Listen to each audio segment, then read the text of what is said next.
Imagine um rei, sabe? No auge do seu poder.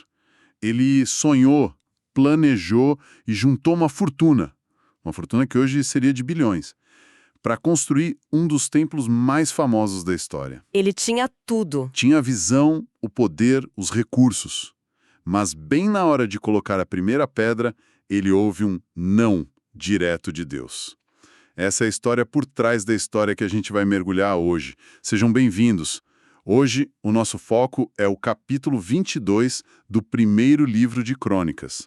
Nossas fontes aqui são duas bíblias de estudo, a Ruman e a Nova Almeida Atualizada, que dão não só o texto, mas também notas de rodapé que são cruciais, né? Sim, elas ajudam a gente a entender o contexto. Exato.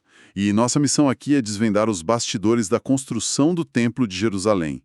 Não só o que o rei Davi fez, mas por que ele, que foi o grande idealizador, foi barrado. E como ele preparou o filho, Salomão, para essa tarefa colossal. Isso.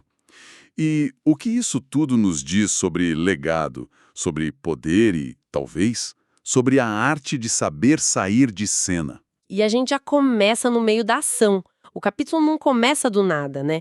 Ele é a consequência direta de um evento bem dramático que tinha acabado de acontecer num lugar chamado Era de Ornã. Certo? É ali, de pé, naquele terreno que Davi aponta e declara algo que vai ecoar por séculos. Ele diz: "Esta será a casa do Senhor Deus, e este será o altar do holocausto para Israel." É uma declaração com peso enorme. Porque até aquele momento, o centro da adoração de Israel era móvel, um tabernáculo. Que viajou com eles pelo deserto. Exatamente. O que Davi está fazendo ali é fincar uma bandeira. Ele está dizendo, olha, acabou o nomadismo espiritual. O coração da nossa nação bate aqui, em Jerusalém, para sempre.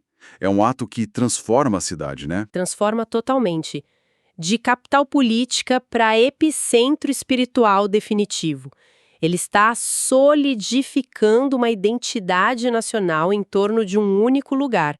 E a partir daí, a velocidade com que as coisas acontecem é impressionante. Ele não perde tempo. Nenhuma. Davi não cria um comitê, não espera. A ordem é imediata. O texto diz que ele manda reunir os estranhos que estavam na terra de Israel e os coloca para trabalhar como canteiros, ou seja, para cortar e preparar as pedras. E aqui a escala do projeto começa a ficar clara e algo que, assim, beira o absurdo. É monumental. Ele prepara uma quantidade gigantesca de ferro para pregos, para dobradiças, e prepara tanto bronze que o texto literalmente diz que não foi pesado. Tipo, como se a balança não desse conta. E ainda tem a madeira. A madeira, ele aciona suas alianças internacionais, né, com sidônios e tírios, para trazer madeira de cedro em abundância. A gente precisa entrar na mentalidade dele. Ele mesmo diz, Salomão, meu filho, ainda é moço e inexperiente. E a casa tem que ser magnífica, para ter nome e glória em todas as terras. Que ele não está construindo uma capela de bairro. De jeito nenhum. Ele está planejando um marco arquitetônico para o mundo antigo. E esses detalhes que você mencionou são como um raio-x da administração do Davi. Vamos pegar a mão de obra, por exemplo. Quem eram esses estranhos? Boa pergunta. As notas das nossas fontes indicam que eram estrangeiros residentes, não israelitas, e o mais provável é que estivessem trabalhando num regime de trabalhos forçados, o que era uma prática comum para grandes obras estatais na época.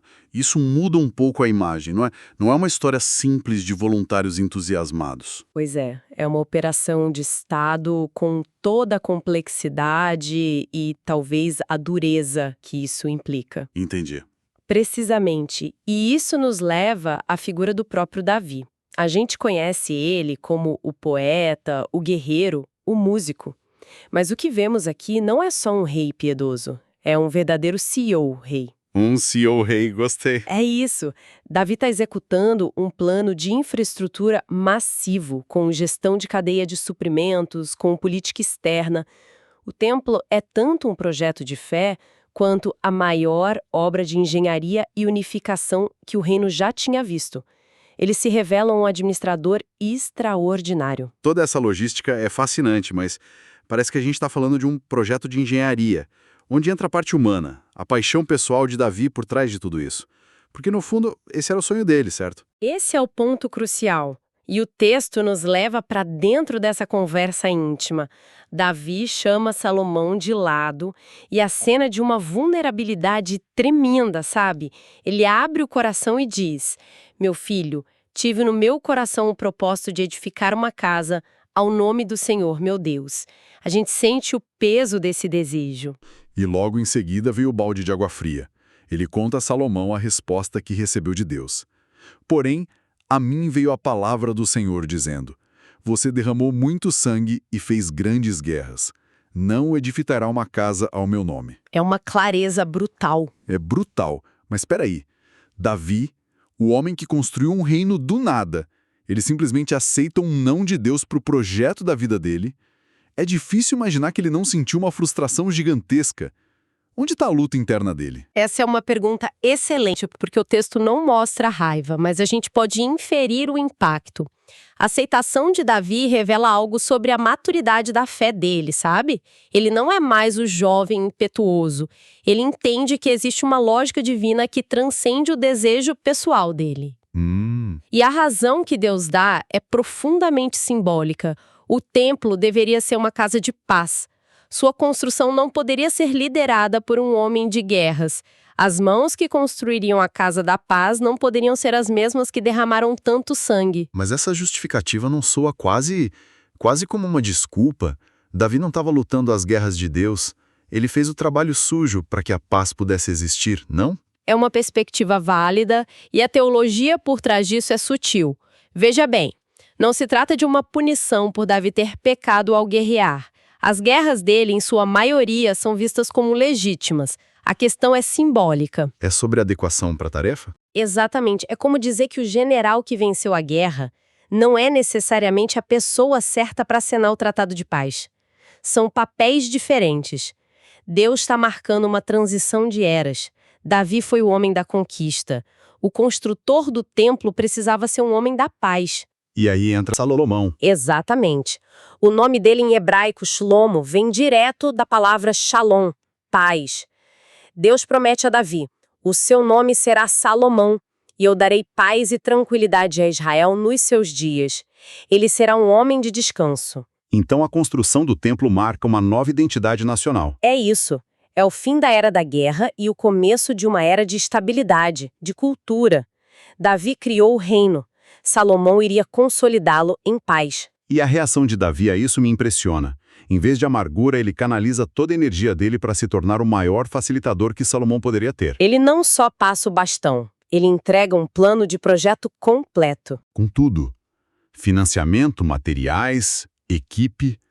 Os números que ele cita para Salomão são, assim, de cair o queixo. São quase incompreensíveis, né? Ele diz: com muito esforço preparei para a casa do Senhor 100.000 talentos de ouro e 1 milhão de talentos de prata. Convertendo isso, estamos falando de algo em torno de 3.400 toneladas de ouro. E 34.000 toneladas de prata. 300 e 400 toneladas de ouro. Isso dá para ter uma ideia do que significa em valores de hoje. É uma fortuna que nações inteiras não possuem. É tão astronômico que muitos estudiosos sugerem que os números podem ter um valor simbólico, sabe? Para expressar a magnificência, o valor incalculável do projeto. Mas seja literal ou simbólico, a mensagem é clara. Qual? Davi está dizendo: eu removi o obstáculo financeiro. Ele não existe. E não para no dinheiro. Ele continua. E bronze e ferro que nem dá para pesar. Também preparei madeira e pedras, e você ainda pode acrescentar mais. E depois vem a equipe. A mão de obra qualificada. Você tem à sua disposição uma multidão de trabalhadores. Cortadores de pedra, pedreiros, carpinteiros. Basicamente, Davi entregou um kit Construa seu próprio templo, versão de luxo. A montagem ficou por conta de Salomão. O que a gente vê aqui é um estudo de casos sobre sucessão. Davi está metodicamente eliminando todas as desculpas para o fracasso. Ele proveu o capital, a matéria-prima, a mão de obra E mais importante, a diretriz espiritual. Ele termina com uma ordem e uma bênção. Exato.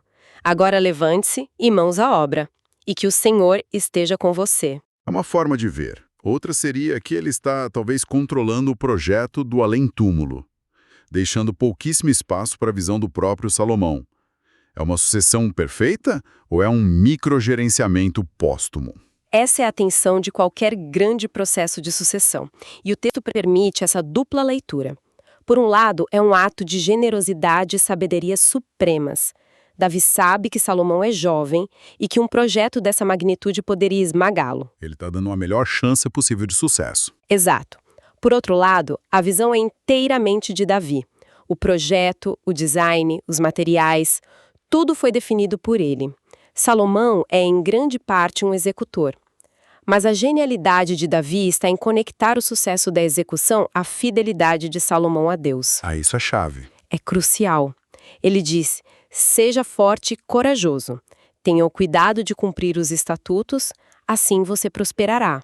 Ou seja, ele amarra o sucesso do projeto a algo maior que eles dois. O plano está aqui, mas o alicerce é espiritual. Isso, ele diz.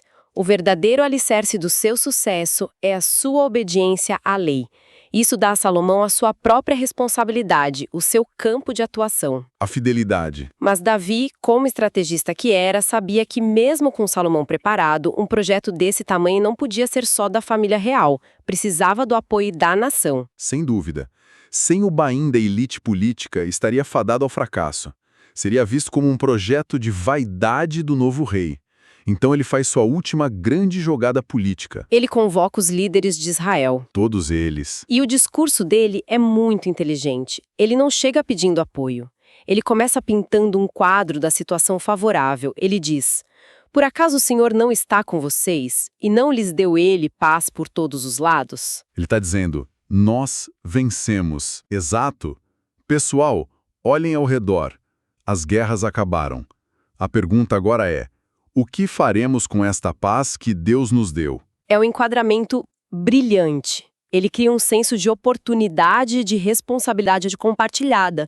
E só então ele dá a ordem, não só a Salomão, mas a todos eles. Disponham agora o coração e a alma de vocês para buscarem o Senhor, preparem-se e comecem a construir o santuário. Ele transforma o projeto do templo numa missão nacional, um propósito que pode unificar todas as tribos. Ele está, na prática, blindando o projeto politicamente. Garantindo que não morra com ele. Exatamente. E ele encerra com o grande porquê, o objetivo final. Ele diz que o propósito de construir esse templo é para que eles possam finalmente trazer a Arca da Aliança do Senhor para este templo. Ele conecta o passado nômade, Simbolizado pela Arca. com um futuro glorioso e estabelecido em Jerusalém. É o fechamento de um ciclo histórico. E Davi, o planejador, garante que toda a liderança esteja a bordo e comprometida com essa visão. Então, fazendo um balanço do que a gente viu, essa análise mostra muito mais do que um capítulo sobre construção. A gente vê a dedicação absurda de um líder preparando um projeto que ele mesmo foi proibido de executar. O que mostra uma humildade e uma visão de longo prazo raras, né? Sim, a gente entende a lógica profunda por trás da proibição divina. Não era uma punição, mas um marco simbólico, a transição de uma nação em guerra para uma nação em paz. E, por fim, um plano de sucessão e de unificação nacional amarrado nos mínimos detalhes. Unindo um país inteiro em torno de um único e grandioso propósito. E essa história toda nos deixa com uma reflexão sobre legado, eu acho. Davi teve a visão, juntou os recursos, fez todo o trabalho de base, mas foi Salomão quem executou, quem cortou a fita de inauguração e quem ficou conhecido como o construtor do templo. É verdade. Isso levanta uma questão: o legado pertence a quem idealiza e prepara o terreno, ou a quem finaliza a obra e recebe o reconhecimento público?